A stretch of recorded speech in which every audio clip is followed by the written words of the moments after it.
Good morning or good evening from wherever you are around the world. I'm Jenni Taylor Swain of Potluck Arts, and we're here to be part of the series of virtual dialogues and the future of circus, a panelist series put together by CircusTalk to explore circus and the changing realities that are happening. And I'm here to welcome each of you, our panelists, along with our audiences around the world, to talk about the state of festivals. We put this session together so that CircusTalk audiences would have the opportunity to hear discussions, strategy building, issues, challenges, and thoughts of the future from the presenters and producers of festivals. Festivals are a critical pathway for many circus artists, from the emerging artists who are introduced for the first time and showcasing their work, to the more seasoned artists and companies who premiere new work and mentor the younger artists, to a myriad of networking opportunities from tour development, career growth, and pitching new ideas. So today we brought together 3 people who are currently in the mix of thinking about their festivals. And let's introduce our guest. We have 2 from North America and we have 1 from Europe. Let's start with our European guest. Bruno, would you please tell us a little bit about yourself? Hi, everybody. Thank you, Jenni. Thank you, CircusTalk. I'm Bruno from Bússola. So we work in Portugal in the field of circus, mostly in the field of contemporary circus and new dramaturgies and also street arts. And we work with artists trying to challenge them to include dramaturgies, languages, and not only the entertainment in the projects. We organize in partnership with 23 Milhas, a municipal project of the city of Ilhavo in the center of Portugal, so very close to the sea, a winter festival of circus. So this is quite different. Everything is in summer in Portugal. 3 years ago, we realized that there are no opportunities for the artists to work in the winter time. Even we can use unconventional places if you are talking about street. But we find this festival, this project is quite small for now, but we are trying to make it grow step by step, year by year, in the international field. And we are quite lucky because this year we are still working for a special edition, but we'll work live if nothing changed, and we can talk later a bit more about this. Okay, thank you and welcome. Okay, let's move on to Anna. Why don't you tell us what festival you're with and what you do? Hi, I'm Anahareo, but Anna's much easier, so I love going by Anna. Thank you to Jenni and CircusTalk for having me here. I am currently in St. John's, Newfoundland, Canada, and I run what's called the St. John's International Circus Fest. We are in our 3rd year, and we're coming into our festival end of September. I'm the co-producer, co-founder of this festival. And you can imagine we've gone from 100 days ago being at a plan A to a plan Z, back to plan AB, which I'll talk about later. We are going ahead with our festival, but it's about 80% digital right now and 20% live, pending on many things. So it's been a huge adjustment, a huge learning curve. Not necessarily something that I had expected to be doing, because my forte is gathering people. So to all of a sudden think about gathering people in a different way has been a bit of a challenge. But I am excited to see what it's going to bring. And I'm happy to have something that's still going ahead, not canceled or postponed. So I think it gives an opportunity of something new. And I think the circus world, I feel here in Canada, we need to come together as a community and as a sector. So I think this is going to be more of a festival to rebuild and focus on our sector than a festival that will be as much for the outside audience. So that's kind of where we are with it now. Great. And then I want to welcome back Ruth Wikler. Ruth is partnering with CircusTalk with her organization that she works for, TOHU, in a project that we'll hear a little bit more about later. But we welcome you, Ruth, and please reintroduce yourself to our audiences. Thank you for having me, Jenny, and CircusTalk. And just to say, I'm here in the place of Nadine Marchand, who is the director of the Montreal Complètement Cirque Festival. She's unable to participate for reasons I'm about to reveal, which are great. So I bring her greetings to everyone. So I am the Deputy Director of Programming for Circus Arts at TOHU, and part of my, I work on contemporary circus programming for our festival, Montreal Complètement Cirque, which is the largest international circus festival in North America, and as well as for our TOHU's season, and then I also direct the International Contemporary Circus Market, the MIC. So our pivot has been, of course, from canceling everything and then to deciding what we can reinvent and what to build for this unique circumstance. And actually today, about an hour ago, the press release was just launched for what is to come, which is exciting, so I can reveal it here, which is called Montréal Presque Cirque.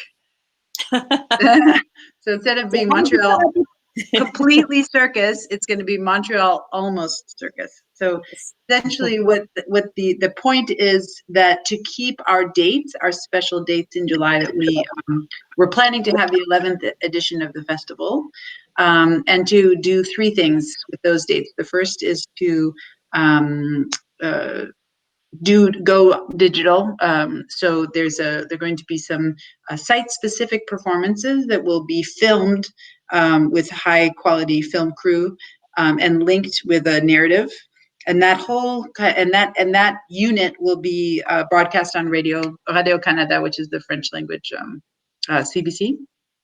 And so that's going out on TV basically during the dates of the festival. And that is a sort of short film inspired by Charlie Chaplin, kind of with lots of little pop-up components, that's going to be bringing alive the part of town that we usually bring alive during our festival.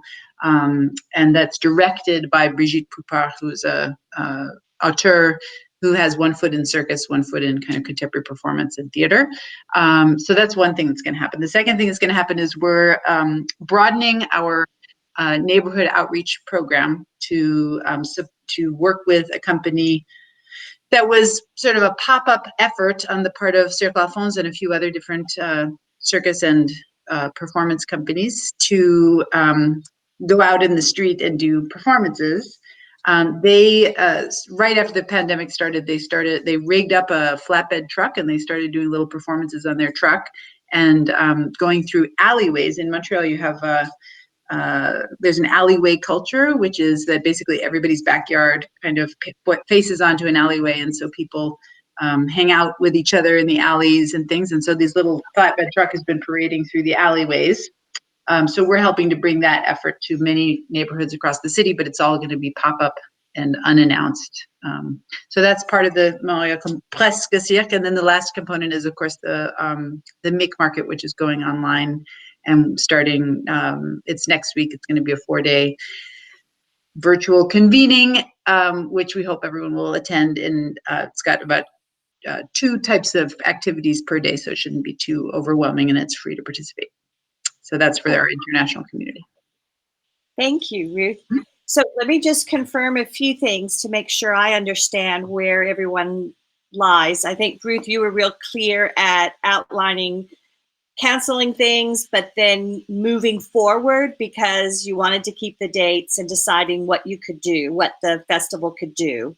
And then you created a lot of new types of programming. We can expand a little bit more on how you guys got there in a moment.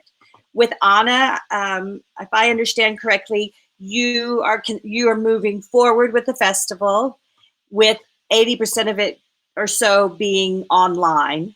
And when is the date for that, Anna? Yeah, the festival is end of September. So it was a 4-day festival with 5 shows. We always featured a country every year. This year it was going to be Germany. So right away we had to let go of the international side. Then slowly we had to let go of every single show because we realized we're maybe not able to enter venues. We don't know if the audience is going to be ready. We don't know if there's travel yet. So we ended up just being innovative and keep thinking, like, we still want this to happen. We still don't want to just go to 2021 and just let this year pass by. So then we started to realize we always had panels in our festival. So we started to focus on adding a little bit more panels, focusing on having maybe some performances in the city if there is national travel. Right now they're opening up an Atlantic bubble this Friday. So that means the 4 Atlantic provinces are going to be able to travel without any quarantining. And the word is that on July 17th, all provinces will open, which could mean that we could have national travel. But again, kind of like what Ruth was saying, we're into now not doing shows in venues, but more so using historic sites in the city, maybe, and doing, and we have some people from Montreal who might want to come, and they're going to come in a caravan, and then they would set up a white picket fence around so you can't come too close. And it's kind of like a reality kind of circus show that's going on like half a day. So there's many new ideas coming from it. But the dates are, yes, end of September. And the digital part is kind of exciting because before, we're in St. John's, we're isolated already. It's already, my big mission is to get more circus to Newfoundland and to the East Coast. But all of a sudden now, with this whole digital thing, we can actually reach people. So someone in Australia could actually come and join a panel, whereas before our panels were just with the 40, 50 people in the room. So I think it's going to open up other doors that way as well. I want to understand, Bruno, because you listed a lot of programming and multiple festivals, if I understood correctly. Can you expand a little bit on where you've landed on each of those projects and what things are moving forward, which things are evolving into a new format, or have there been any full cancellations of festivals and work for artists?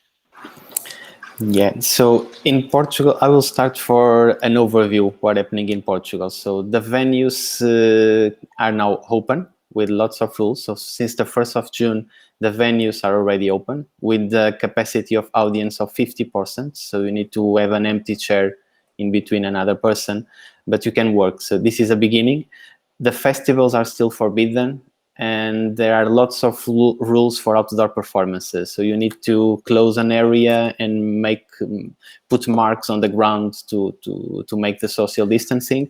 But we know that if nothing changes, from the 1st of October, the festivals can happen, maybe with these rules. So what we decide to do is, not only us, but with all the partnerships, everything we have in the summer proposal, it's very small projects. Everything is cancelled or postponed, and we try to find the best deals with the founders to pay at least 50% of the artists. There are a law in Portugal about that, so we are trying to manage in the best. But in the projects we are involved with, it's very, very small. We are quite lucky, but we know that as the LEME happens in December, so we are changing a B plan, changing for a B plan.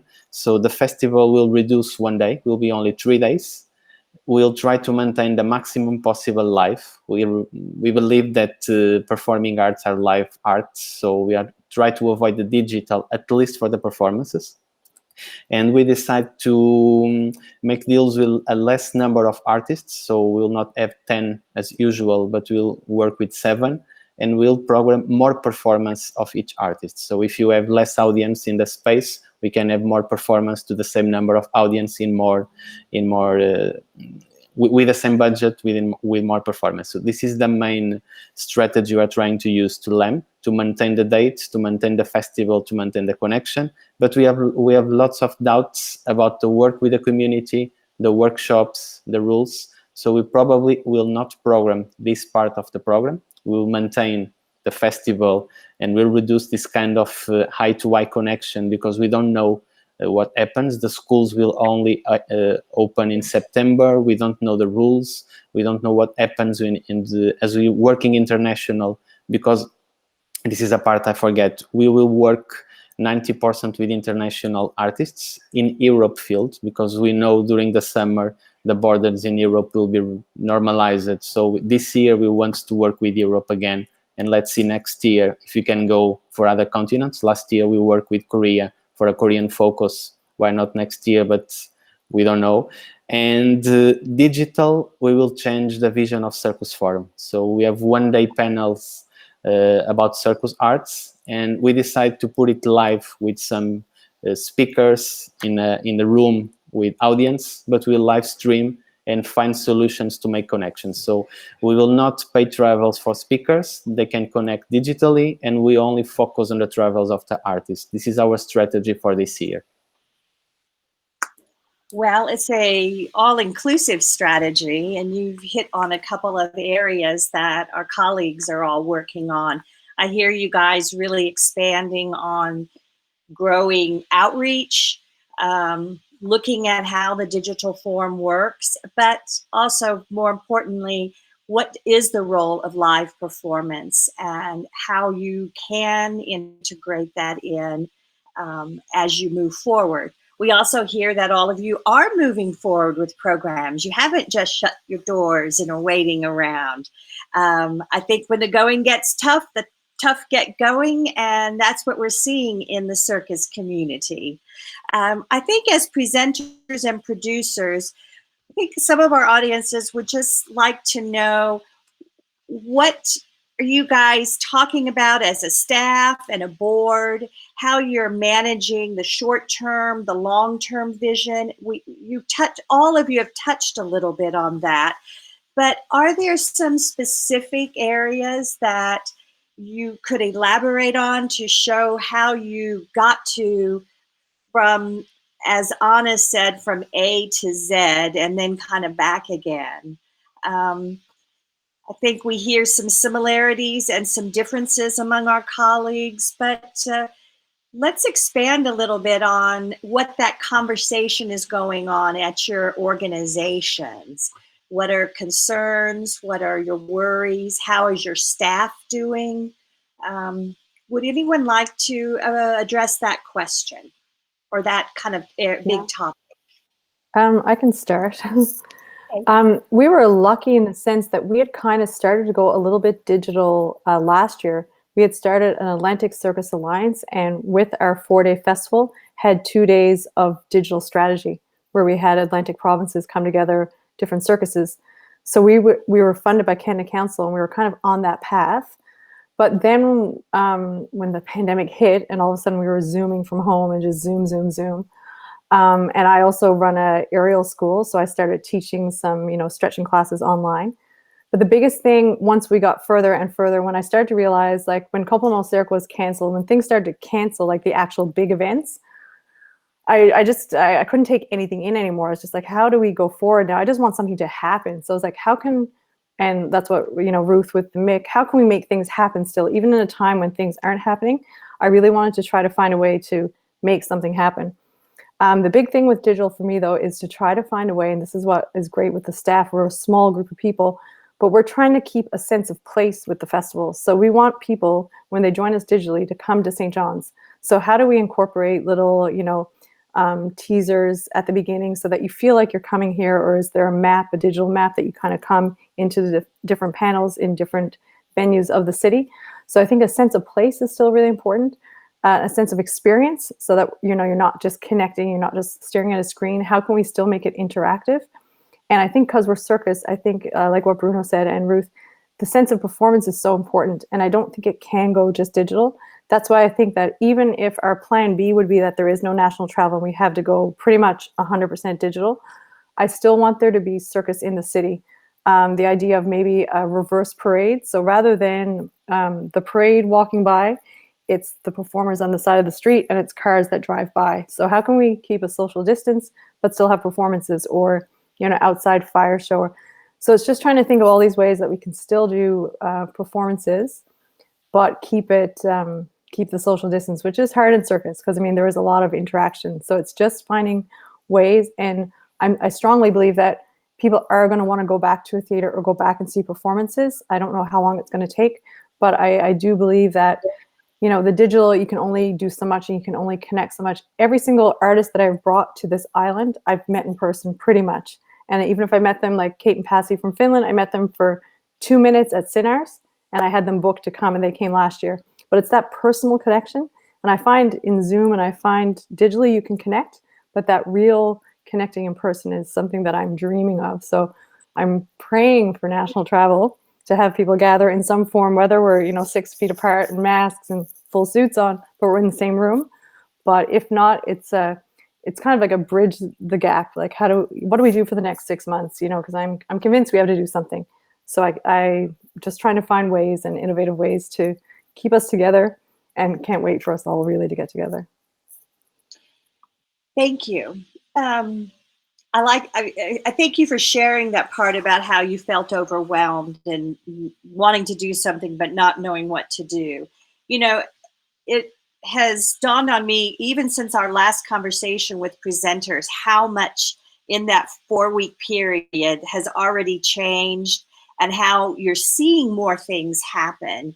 And as you begin to hear what other people are able to do, you kind of can take a little bit of seed of that idea and make it work for your institution.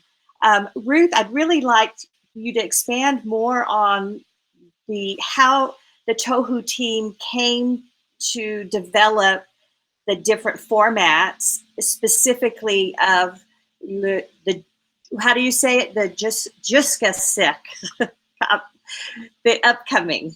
Excuse my French. Pleska, almost. Pleska. Yeah. So what Anna was saying about this question of how do you work internationally versus working locally, and what does place mean? It's been interesting. You know, our MIC is very much skews internationally. So the problems we have in realizing it, and then the solutions we have towards resolving those questions are different than how we look at the festival, which is very much a live thing that could, you know, how do I say this? So basically, when we stopped the festival and then looked at reinventing it, it was very much still about how do we make these dates in this place still relevant and connect with people, and what are the new goals? And we sort of revised the goals to say, hey, you know, maybe we're not doing something large scale, but we want to keep that connection between audiences and this art form in our city. And so that became really the kind of important goal. And that's that out of that goal, and then out of this set of restrictions: no international travel, you cannot have people assemble, people can't touch one another. You know, there's these kind of unique set of restrictions, plus these new objectives, keeping circus vital to people in Montreal. That's how we got to this new format. And so basically, then the next question was, getting all these notifications. Then the next question was, what is the artistic team? How do we make this, you know, how do we kind of reconceptualize what the project is, and then who's going to be in charge of it? It was, I mean, it all came together very, very quickly. And so it was a question of, you know, who did we have in place leading up to the festival, plan A, and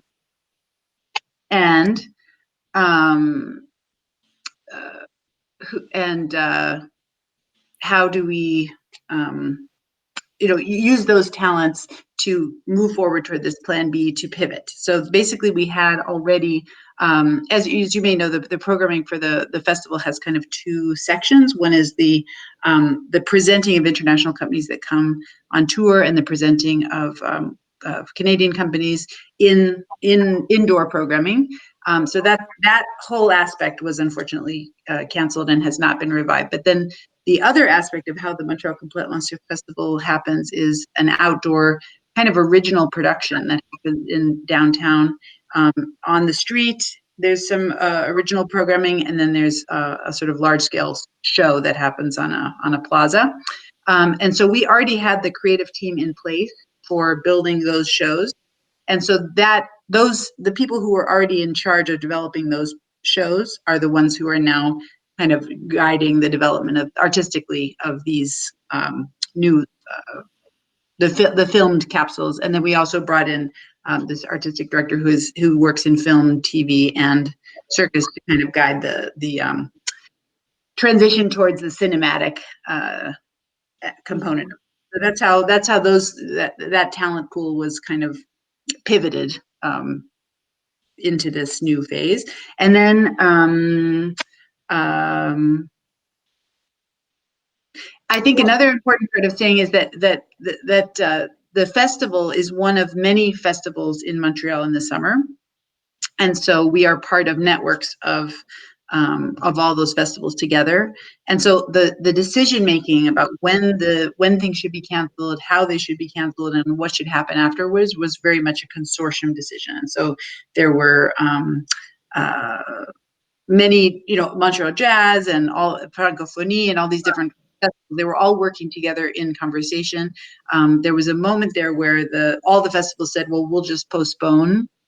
Then there was another moment where they said, well, we'll kind of consolidate, but we'll do it in September. Anyway, there have been various ideas floated around. And then when it became clear that, we've all discovered together that there's no kind of moment where this just turns off, this is now coloring our life. And so then at that moment it was decided, okay, each festival should keep their dates in some way or other, have some kind of spirit of their festival in the city during those dates, but it's obviously going to be much smaller scale and totally rethought. So that in a way was a collective decision also on the part of the whole sector. So it's been an interesting, these are the minutiae of how those decisions were made.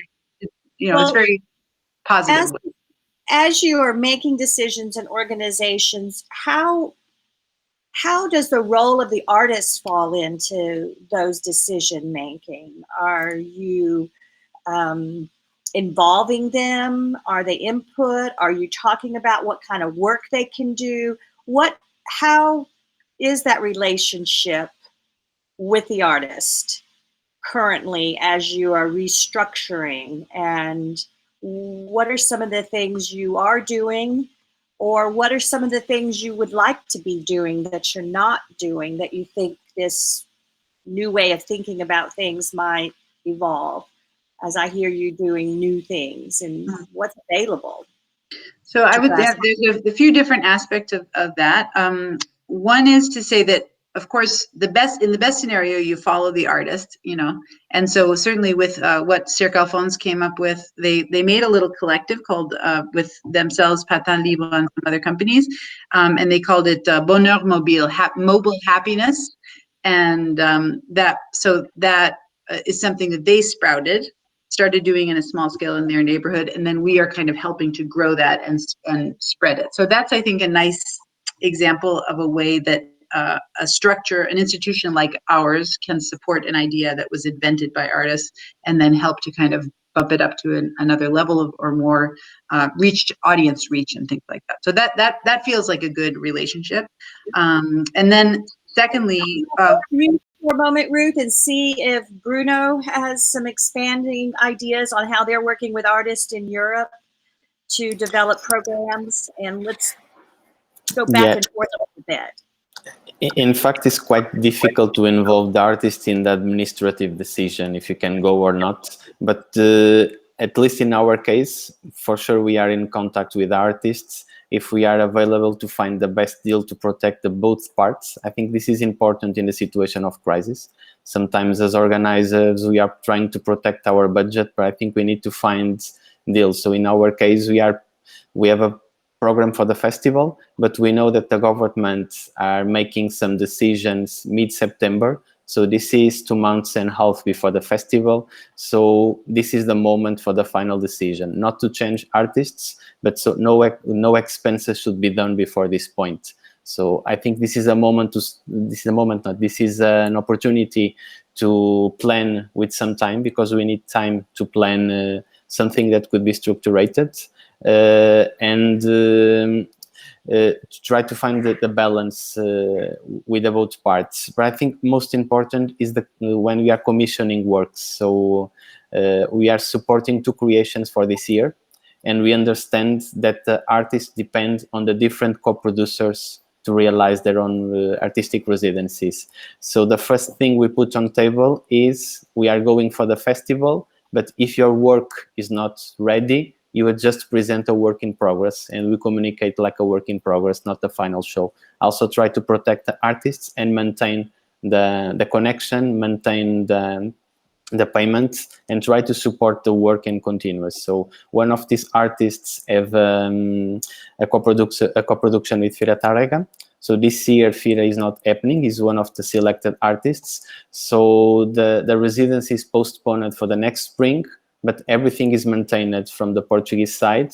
He work for a work in progress for December, present the work in progress, and continue the work to premiere next year in Tarrega, not this year. This is one example. I think we need to listen the artists, maybe not in the main decision of the festival can works or not, but try to find the best solution for each point. It's our job and more talks and connection, but I think this is what we can do, trying to find the best solutions, and will be different in each case, I think. Exactly. I think you reach a good point. Are any of you seeing out there, you expanded on the commissions that your festival is doing. Are you seeing any new types of requests for work to fit new models? You talked about the sprouted idea from Cirque Alphonse, Ruth, but it was really driven by them. Are you seeing any presenters throwing out ideas for what they want at a festival, or reaching out directly to artists? Ruth? So one thing I will say is that the arts funding bodies are really responding in Canada, and particularly in Quebec, and they are they're recognizing that presenting is happening less, but that creation can still happen, and that work needs to be made for these new realities. So new funds have just become available in Quebec for new creations for this new moment. And that is through small grants for digital projects, and then for creation funds, creation and residency funds. Looking for, there's even the city of Montreal put out a call up to $15,000 to create something for a public place that you don't need a permit for. And these are very, very fast turnarounds. So this is quite extraordinary how the public funders are responding to this moment to support creation. Now that is separate from that is not being driven by presenters per se. But it will result in artists having much more material that is then available for circulation, and presenting. So our market has, we're launching with these 4 days of activities, where we have artist pitches each day, artist pitch sessions, but then we're going to be having regular pitch sessions. And our call included artistic responses to the current circumstances. And so if you have, if you as an artist have something that you want to put out there as a way of like, here's how we're responding, here's what we propose to respond. It's an opportunity for presenters to say, hey, Circus also has something to offer for for these times, before we can get audiences circulating through theaters to see shows that we would have programmed before. These pitch sessions should allow for circus artists to put their ideas forward. And Anna, you mentioned your backward parade and some ideas. How do you guys talk about these ideas, and then how do you see moving them forward? Yeah, we still get artists who are writing us saying, is your festival happening? We'd love to come, because I guess everyone's still wanting to see where the opportunities are. And sorry for my throat. For example, we've the last 2 years have partnered with the National Circus School, and they've sent students from the school to come and perform with like a live orchestra. Last year it was a live choir. And then I invite also past graduates. And this year, pending on the travel, they would like to come. And it's the first time that I've had to say, the acts would have to be acts that could fit anywhere, that aren't in the theater. Don't picture the perfect setting. Picture being able to do a handstand act in a living room. Picture being able to do something on the street. So I think it's a time too to reinvent a little bit how we see circus, how we see an act. And same with these people that are proposing to come. I'm having to think of artists that I know that are really adaptable, that could potentially perform outdoor on a structure rather than inside in a theater in the ideal setting with a puller and everything. So those are kind of things that I'm starting to think about. what also has been kind of interesting is that we had the festival program, we had the 5 shows, and now we have 2021 programmed, because I had to pretty much postpone all those shows, all those artists, but everyone was super understanding. Everyone kind of understood under the circumstances what needs to happen to get to, you know, to 2021. So that was one thing. And the other thing that I did, like thinking about that reverse parade and stuff, and then I was thinking about, how do I still promote the festival and let people know that something's going to be happening? I don't really want to reveal it yet because, to be honest, it's still in flux. So I can't really reveal it because I'm too afraid to make a big call yet.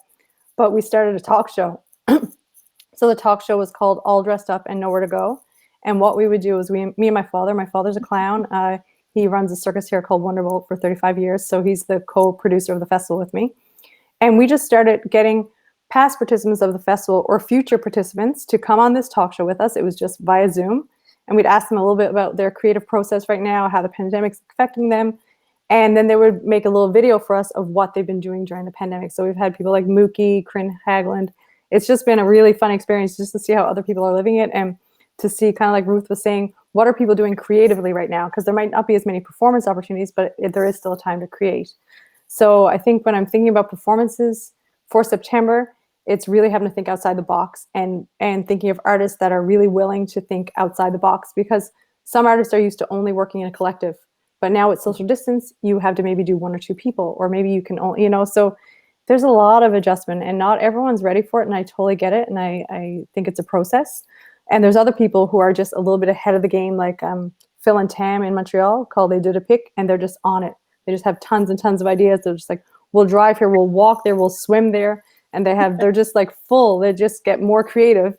In a pandemic, no, they're always creative. But so it's just interesting to see how different artists are dealing, and what different people are going to bring. Yeah, I think it's a very interesting point, because we think of circus artists as being so creative and inventive, and it feels like it should be a time when people are rethinking and having the opportunity to experience. But at the same time, there are people that are uncomfortable with that and are kind of waiting to see where they might fit into those new formats and need ideas kind of generated through the field, because that's how it works. Bruno, Ruth mentioned all of the support that the provinces have done, and then also granting in Montreal and Quebec for the artist. What could you share with us of funding and the support of artists in both Portugal, but what you might see also with the European Union, and how you benefit from that? Okay, this is a long talk, but I will try to be short. Yeah, in small words. So I will take the what Ruth talked about virtual. So mostly of the funds in Portugal, in Europe, put the virtual creation, the virtual presentation as eligible costs. So all the open calls that were launched after the pandemic starts, maybe 1 month after that, includes. So at this moment in Portugal, there are the Ministry for Culture have applications open for programming, creation, and internationalization. So it's quite interesting. They maintain the money for international travel with the small difference. So normally this is from July until June next year. They give half a year more until the end of next year, just because of any delay. So they still maintain that. It's quite interesting. And in lots of countries around Europe, you find emergency funds for artists. So not all the artists can access, but there are some money available for the artists that stop completely the work and don't have shows to performance, stop the funds for the creation. Regarding the European Commission, also the virtual question is a point. So they launched a tender last week for a consortium to build a digital platform for performing arts online. This is like a pilot project. They will put 2.5 million euros for a consortium of organizations to build an international platform for live streaming or for digital presentation of performing arts. So this is another level that the European Commission was talking some years ago, and is already in the point. And I will just take this opportunity to share with you a good news. So European Commission is still supporting Circus. So we just get a grant for the next 2 years with partners from Italy, Latvia, and Serbia. So all around Europe, to build a new project that puts circus students from all around Europe giving workshops in different countries in Europe, with a particularity. These countries don't have high-level circus school, so only primary level that then you need to travel. So you bring new trends of circus. In this case, it will be the new magic, the illusionism, the new technicals connected to juggling and the visuals. And so it's quite interesting that the European Commission also focuses in circus if you put something contemporary and capacity building, and this is happening. We just changed a bit the calendar, so we cancel the project for this year that should happen in Italy. And you know, Italy even is quite good now, have a strange situation in the vision of Europe, because the people look for Italy when everything starts in Europe. So we move the activities from this autumn for next year, autumn, and we plan everything to start the international mobility in the spring 21. So I think this is quite feasible, because we have 1 year and we expect that the things are controlled, and the same group of 12 people will travel in between the countries during 9 months. So this is how the European Commission, by Creative Europe, can also fund projects by circus and other levels of performing arts. Bruno, what's the name of that project? The partnership that's going to teach circus around? What's the name of that? It's called Beta Circus, that we can translate for boosting European trends and artists in circus arts. So it's like an acronym from the informatic about the beta, the test, something new, and you build it from circus. So you will know about it next October. I expect for 15 October we'll launch the international call, focus on Europe, but I think it's something international. So in the middle of the crisis, we have some good news trying to support international work. And I think this is like a kind of hope we can find. So we all know that international work has been so critical in growing art, growing the art form and growing circus, especially important in North America, where we've been introduced to very high-level companies that have come from Australia, Europe, and you know, festivals are built on that opportunity of international work, and that's been the one thing that's really been impacted. Bruno, you mentioned that the European, you're going to start seeing borders opening and moving, so there's still going to be an international, but maybe not, of course, transatlantic or in the Pacific. But here in North America, where things were really beginning to take hold and we were beginning to see some festivals hatch up, Anna's one of them, is like, what do each of you think that maybe the long-term impact of having this 12 to 18 month or longer kind of hold on the field of not being able? Is that going to slow down the process? Is it going to allow more growth internally in countries for people to giving more opportunities for the local and regional artists? Are any of those conversations happening amongst the presenters of festivals? And is there anyone that would like to take that?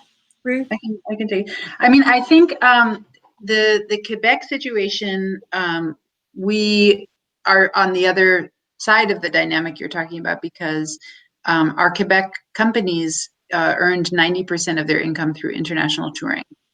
And so we really saw here is the evaporation of their income streams. And so as the main presenter of circus in North America, TOHU certainly decided that this year is our year to support those companies and try to kind of keep them afloat through this period, and to champion them in any way we can, kind of keep building our local market.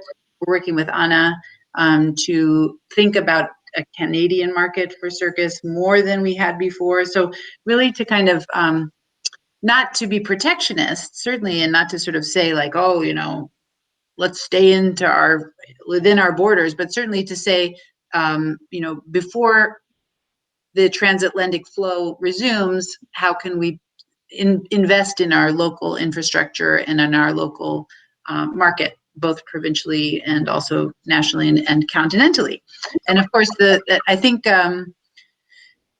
the U.S. sector is much more vulnerable in a way because there isn't the state support for circus creation as an art form.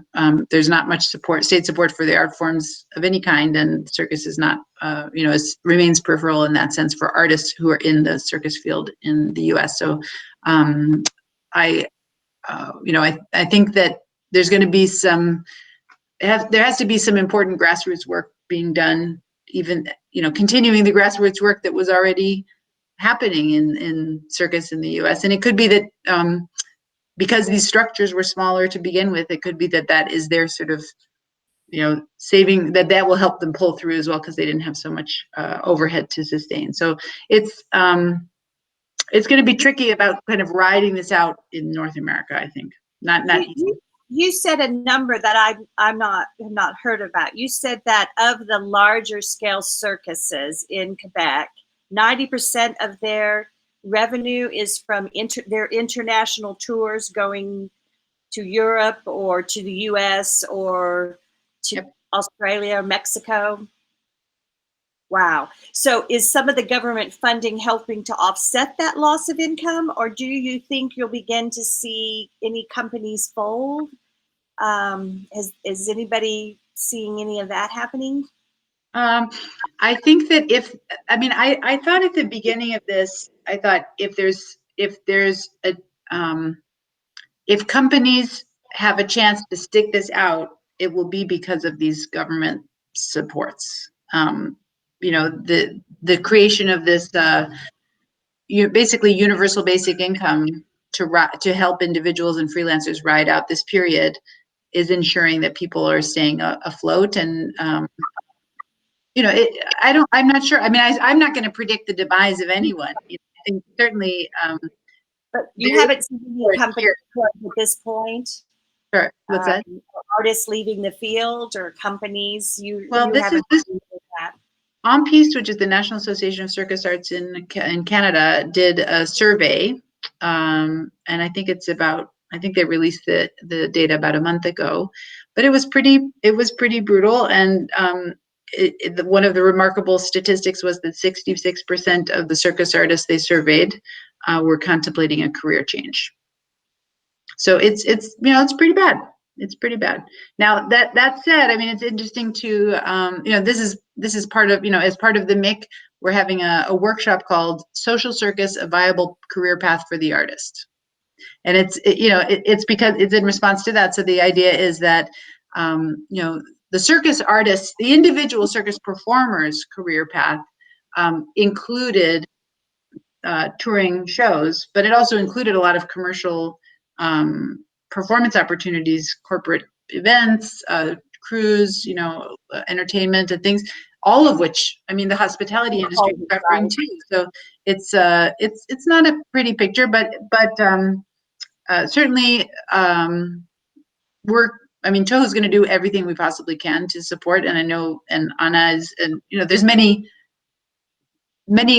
much goodwill and much good intention and lots of good lobbying going on. And like I said, you know, as part of these amazing funds that were just made available in Quebec, 10 million has been directed just to circus. So that's historic. You know, the idea of like identifying circus as a unique case that merits extra support. So it's a complex picture, and it's both very brutal, but also creative solutions are coming. Well, we've spent some time talking. I'd like to kind of end our conversation. We've spent some time talking on artists and your organizations. Let's shift a little bit and talk about how you're thinking of audiences. Many of festivals are driving tourism into communities. There are things people put on their calendar every year that they want to take part in. You've talked about, Anna, that opening up of maybe a larger audience as you guys go digital. How are you thinking about audiences, keeping your audiences connected to your festival and finding ways, and how are you going to be, looking at that, measuring it, and what are some of the goals you're thinking? Because people are not going to be taking those sort of trips to go see festivals at this point. Bruno, yeah, it's. Oh, sorry. That's okay. No, okay. No, I know your festival up in Newfoundland was also hoping to bring people in to explore your country. Yeah, it's so strange because when you organize a festival and you think about shows and an audience, it's done. That's what you're doing, right? You're bringing people together, you're watching shows, you're having fun. But now to think of it another way, like you said, how do we still reach people? How do I think people are going to feel sitting in front of a screen end of September? Because we've been doing a lot of it now, and I keep wondering, are people going to be ready? There's been so much of it, right? So how do we keep that still interesting? So I'm trying to think about that, to think about what would I want to go to at a digital festival by then, maybe. Again, I mentioned that we're focusing more on the circus sector, rebuilding.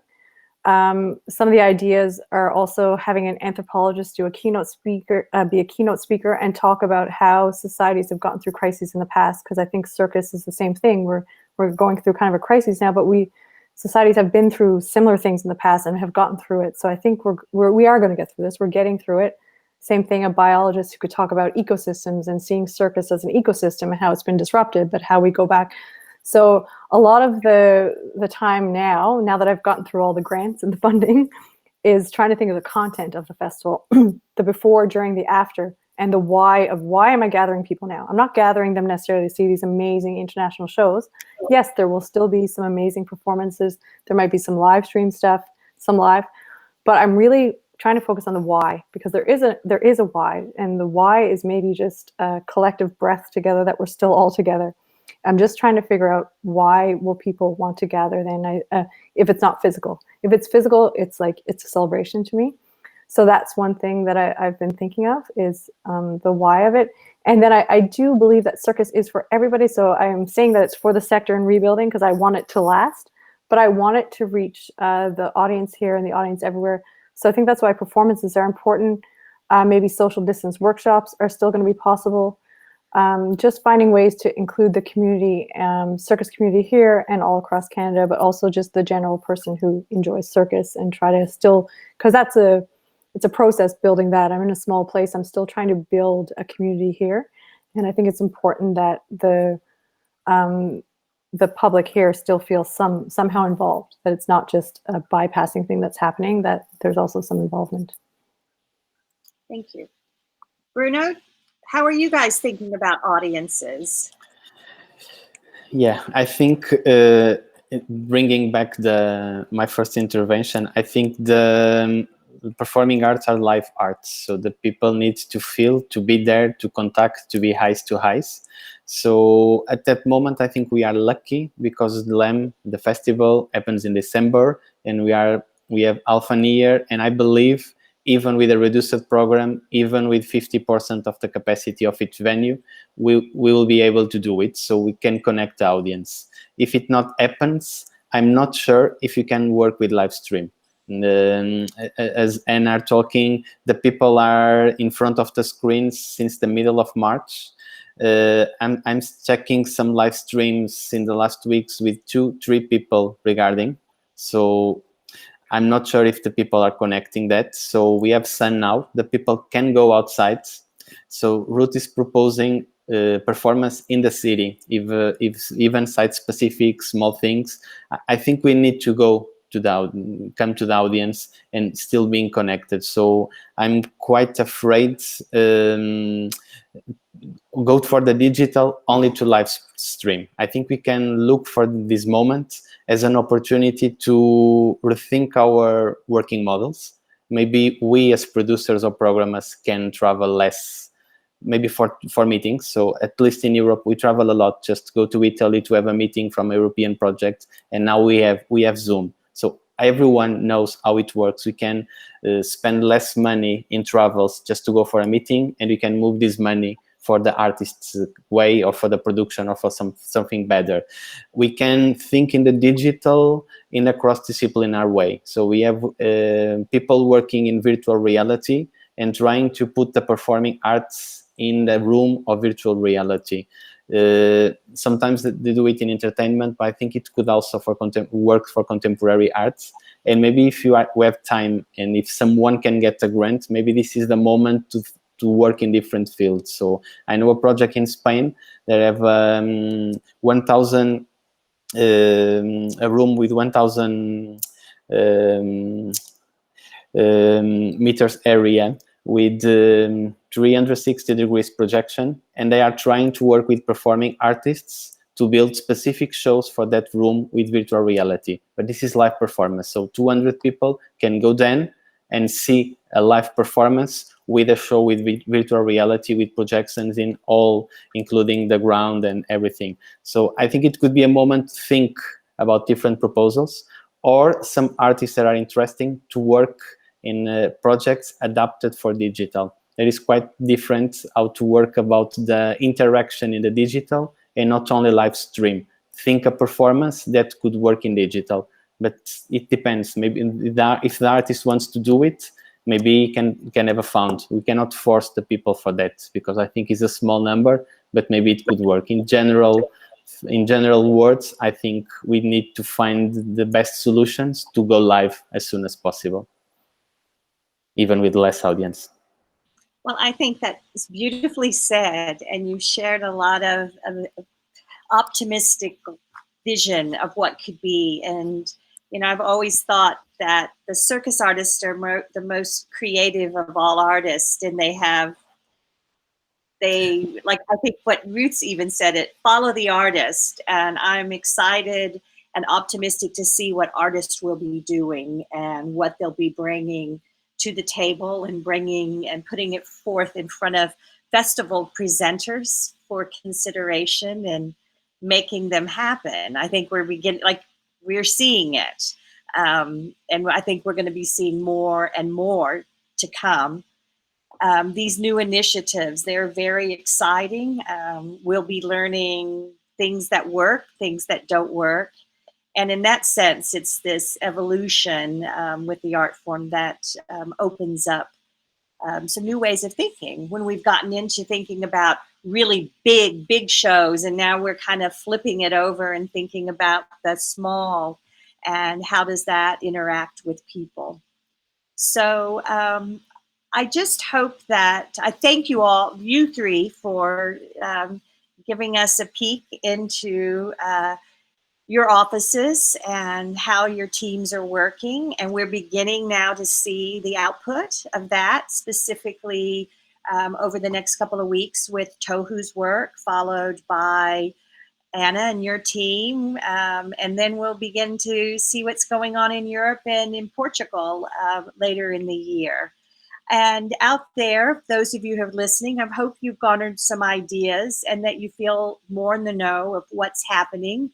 And it sounds like they're all creating interesting and exciting platforms, and so all of our roles are beginning to kind of be a little more defined, and it is a time for revisioning and creativity. Before we go, I do want to encourage all of you to visit the COVID resource page at CircusTalk. We continue to put up updates that are helpful and valuable. And then I also want to encourage you to, there's my notes, I couldn't find them. Also, for all of you who haven't joined CircusTalk as a pro, we are running a 60% discount if you sign up today when you listen to this. So we also want you to visit the Circus Now new feature called the Event PayPal integration. It's a way you can be paid for the work that you're doing. And then I just want to thank all of you for continuing to follow these Circus and Changing Realities panels.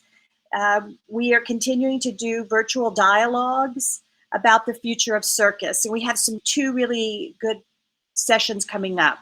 One is July 7th, and that's the Circus World Report will be initiated. And that is a panel discussion in partnership with Circus Now's new partnership and role with the MIC that TOHU is hosting. And then again on July 14th, we have the Wake Up Call for Inclusion, a discussion with women of color. So we hope that you will consider being a part of those dialogues and coming and listening and to see and to hear people's thoughts and ideas on those two topics. Before we go, I want to thank the panelists again, and I wish you all the luck as you roll out your new programs and as you continue to hatch new ones. And like I said, I look forward to learning from each of one of you's festivals and seeing what the field does. The show must go on, as we say.